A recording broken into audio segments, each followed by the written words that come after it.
Hey there, DaveRooney here. I'm just going to explain a few mechanics used in the Shroomlight farm for those that are interested. I'm just going to show you again where you need to place the fungus and where to position yourself. So you want to come around here, go into this fence gate, into this observer, and then just come out slightly sideways and then aim your cursor just above, slightly above the third line here. So from the bottom, 1, 2, 3. Or if you look at these two numbers on your F3 screen, that will help you tell you where you need to aim your cursor, and then you just turn on and off the farm from this lever here.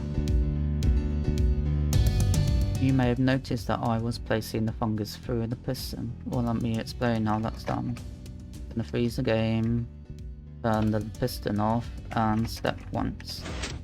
Now the piston is retracting in its B36 phase, and what that allows me to do is place fungus through the piston, like so.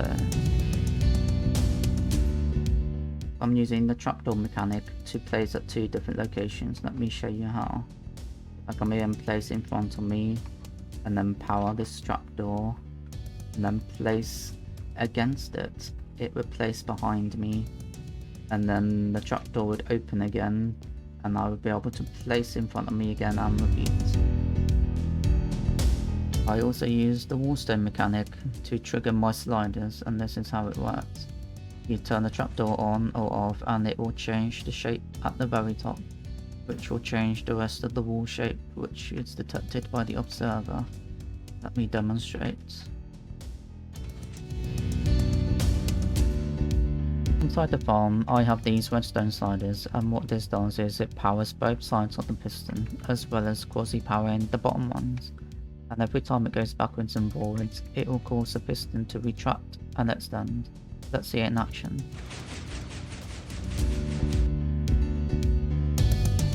This is C's B36 TNT module, and there's a couple of mechanics I take advantage of using this. First is that items don't get blown up straight away. The TNT only deals 1 health damage to items, and items have a health point of 5. But this is very useful for nether tree farms when you're trying to harvest a lot of blocks. The second mechanic that I take advantage of is moving blocks during the explosion. I'm just going to do a quick demo. Let it blow up once.